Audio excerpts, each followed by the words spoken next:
जय श्री कृष्णा। राधे राधे दोस्तों, स्वागत है आपका अपने चैनल पर। आज हम लेकर आए हैं आपके लिए पितर देव की बहुत ही अच्छी सी कथा। तो प्रेम से बोलो, पितर महाराज की जय हो, कृष्ण भगवान की जय हो। जय श्री कृष्णा। राधे राधे। भगवान श्री कृष्ण से एक बार पक्षीराज गरुड़ ने पूछा, हे प्रभु, पृथ्वी पर लोग अपने मृत पितरों का श्राद्ध करते हैं, उनकी रुचि का भोजन ब्राह्मणों को कराते हैं, पर क्या कभी किसी ने देखा है कि पितृलोक से पितर पृथ्वी पर आकर श्राद्ध का भोजन करते हैं? तब भगवान श्री कृष्ण ने गरुड़ की शंका का निवारण करते हुए कहा, हे गरुड़राज, तुम्हारी जिज्ञासा का उत्तर देने के लिए मैं तुम्हें देवी सीता से जुड़ी एक सत्य घटना सुनाता हूँ। सीता जी ने पुष्कर तीर्थ में अपने ससुर और अन्य पितरों को ब्राह्मणों के शरीर में देखा था। सुनो वह कथा। यह तो तुम्हें ज्ञात ही है कि श्री राम अपने पिता दशरथ की आज्ञा से वनवास गए थे और उनके साथ देवी सीता भी थी। वनवास के दौरान श्री राम को यह सूचना मिली कि उनके पिता दशरथ उनके वियोग में शरीर त्याग चुके हैं। वन में भटकते हुए श्री राम और सीता पुष्कर तीर्थ पर पहुंचे। यह श्राद्ध का समय था और श्री राम ने सोचा कि अपने पिता का श्राद्ध पुष्कर तीर्थ में करने से अधिक पवित्र कार्य और क्या हो सकता है। फिर श्री राम ने श्राद्ध की तैयारी आरंभ की। उन्होंने स्वयं विभिन्न प्रकार के फल और अन्य खाद्य सामग्री एकत्रित की। जानकी जी ने प्रेम पूर्वक भोजन तैयार किया और श्री राम के सामने प्रस्तुत किया। श्री राम ने ऋषियों और ब्राह्मणों को श्राद्ध में आमंत्रित किया और सब कुछ विधि पूर्वक संपन्न किया। फिर जब सभी ऋषि और ब्राह्मण भोजन करने के लिए बैठे, तब जानकी जी ने भोजन परोसने का कार्य संभाला।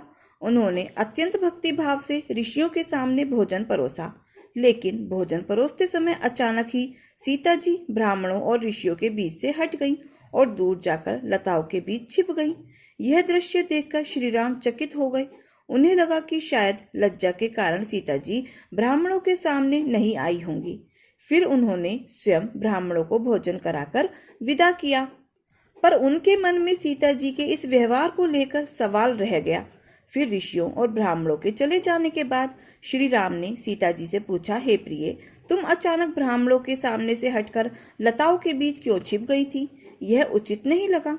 इससे ऋषियों के भोजन में व्यवधान हो सकता था और वे कुपित हो सकते थे। क्या कारण था? सीता जी ने नेत्रों में आंसू भरकर उत्तर दिया, हे नाथ, मैंने आज श्राद्ध में जो दृश्य देखा है वह अत्यंत अद्भुत था। मैंने ब्राह्मणों की अगली पंक्ति में दो महापुरुषों को देखा जो राजा जैसे प्रतीत हो रहे थे। उनके बीच आपके पिताश्री दशरथ जी भी उपस्थित थे। राजसी वस्त्रों और आभूषणों से सुशोभित उन्हें देखकर मैं लज्जित हो गई और बिना कुछ कहे एकांत में चली गई। हे प्रभु, मैं कैसे अपने ससुर को पेड़ों की छाल और मृग चर्म धारण किए हुए यह साधारण भोजन परोस सकती थी, वह भोजन जो उनके दास भी नहीं करते थे? मिट्टी और पत्तों की थालियों में कैसे परोस सकती थी? मैं वही सीता हूँ जिसे आपके पिता ने पहले सभी प्रकार के आभूषणों से सुशोभित देखा था। तब मेरे मन में यह विचार आया और मैं लज्जा से छिप गई। इस प्रकार देवी सीता ने अपनी लज्जा और श्रद्धा का कारण श्री राम को बताया और श्री राम ने उनकी भावना को समझकर उनकी भक्ति और विनम्रता की प्रशंसा की। इस प्रकार गरुड़ जी बोले, हे भगवान, आपकी इस कथा से मेरी शंका का उचित समाधान हो गया है। मुझे समझ में आ गया है कि श्रद्धा से पितृगण साक्षात प्रकट होते हैं और वे श्राद्ध का भोजन करने वाले ब्राह्मणों में उपस्थित रहते हैं। एक अन्य कथा के अनुसार पाटलिपुत्र नामक एक दुर्गम नगर है जिसका गोपुर द्वार बहुत ही ऊंचा है। उस नगर में शंकुकर्ण नाम का एक ब्राह्मण रहता था। उसने वैश्यवृत्ति का आश्रय लेकर बहुत धन कमाया, किंतु न तो कभी पितरों का तर्पण किया और न देवताओं का पूजन ही। वह धनोपार्जन में तत्पर होकर राजाओं को ही बोझ दिया करता था। एक समय की बात है, उस ब्राह्मण ने अपना चौथा विवाह करने के लिए पुत्रों और बंधुओं के साथ यात्रा की। मार्ग में आधी रात के समय जब वह सो रहा था, तब एक सर्प ने कहीं से आकर उसकी बाह में काट लिया। उसके काटते ही ऐसी अवस्था हो गई कि मणि मंत्र और औषधि आदि से भी उसके शरीर की रक्षा असाध्य जान पड़ी। तत्पश्चात कुछ ही क्षणों में उसके प्राण पखेरु उड़ गए और वह प्रेत बना। फिर बहुत समय के बाद वह प्रेत सर्प योनि में उत्पन्न हुआ। उसका वित्त धन की वासना में बंधा था। उसने पूर्व वृत्तांत को स्मरण करके सोचा, मैंने घर के बाहर करोड़ों की संख्या में अपना जो धन गाड़ रखा है, उससे इन पुत्रों को वंचित करके स्वयं ही उसकी रक्षा करूंगा। सांप की योनि से पीड़ित होकर पिता ने एक दिन स्वप्न में अपने पुत्रों के समक्ष आकर अपना मनोभाव बताया।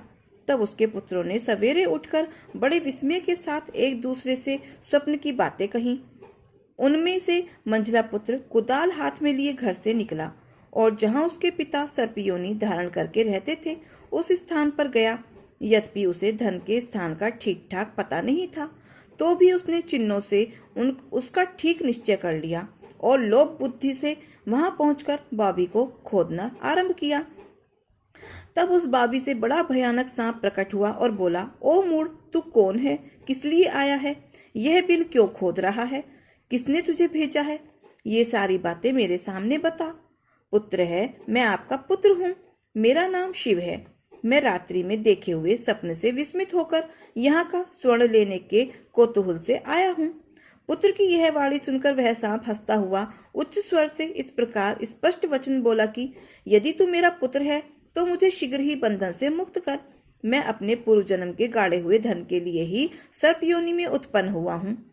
पुत्र है, पिताजी, आपकी मुक्ति कैसे होगी? इसका उपाय मुझे बताइए, क्योंकि मैं इस रात में सब लोगों को छोड़कर आपके पास आया हूँ। पिता कहता है, बेटा, गीता के अमृतमय 7वें अध्याय को छोड़कर मुझे मुक्त करने में तीर्थ, दान, तप और यज्ञ भी सर्वथा समर्थ नहीं है। केवल गीता का 7वां अध्याय ही प्राणियों को के जरा, मृत्यु आदि दुखों को दूर करने वाला है। मेरे श्राद्ध के दिन गीता के 7वें अध्याय का पाठ करने वाले ब्राह्मण को श्रद्धा पूर्वक भोजन कराओ। इससे निस्संदेह मेरी मुक्ति हो जाएगी। वत्स, अपनी शक्ति के अनुसार पूर्ण श्रद्धा के साथ निवृयसी और वेद विद्या में प्रवीण अन्य ब्राह्मणों को भी भोजन कराना। सर्प योनि में पड़े हुए पिता के ये वचन सुनकर सभी पुत्रों ने उसकी आज्ञा अनुसार उससे भी अधिक किया। तब शंकुकर्ण ने अपने सर्प शरीर को त्याग कर दिव्य देह धारण किया और सारा धन पुत्रों के अधीन कर दिया। पिता ने करोड़ों की संख्या में जो धन उनमें बांट दिया था, उससे वे पुत्र बहुत ही प्रसन्न हुए। उनकी बुद्धि धर्म में लगी हुई थी, इसीलिए उन्होंने बावली, कुआं, पोखरा, यज्ञ तथा देव मंदिर के लिए उस धन का उपयोग किया और अन्नशाला भी बनवाई। तत्पश्चात 7वें अध्याय का सदा जप करते हुए उन्होंने मोक्ष प्राप्त किया। इसके श्रवण मात्र से मानव सब पातकों से मुक्त हो जाता है। पितर कभी भी अपनी संतानों को परेशान नहीं करना चाहते। वे बहुत ही दयालु होते हैं, लेकिन संतानों की उपेक्षा से दुखी हो जाते हैं, क्योंकि संतान के द्वारा श्राद्ध कर्म और पिंडदान आदि करने पर उन्हें तृप्ति मिलती है और वे अपनी संतानों को धन, धान्य और खुश रहने का आशीर्वाद देते हैं। पितर ये नहीं चाहते कि उनकी संतानें उनको तृप्त करने के लिए बहुत कुछ करें। वे श्रद्धा भाव से किए गए श्राद्ध को खुशी खुशी से स्वीकार करते हैं। कहा भी गया है कि श्रद्धा के बिना श्राद्ध अधूरा होता है। श्राद्ध पक्ष में गीता के 7वें अध्याय का पाठ किया जाता है। इस अध्याय का नाम है ज्ञान विज्ञान योग। इस अध्याय का पाठ श्राद्ध में जितना हो सके उतना करने का प्रयास करें। इससे पितरों को तृप्ति मिलेगी और पितर दोष से मुक्ति मिलेगी। श्राद्ध पक्ष में पितरों की मुक्ति के लिए इस अध्याय को पढ़ें और सुनें।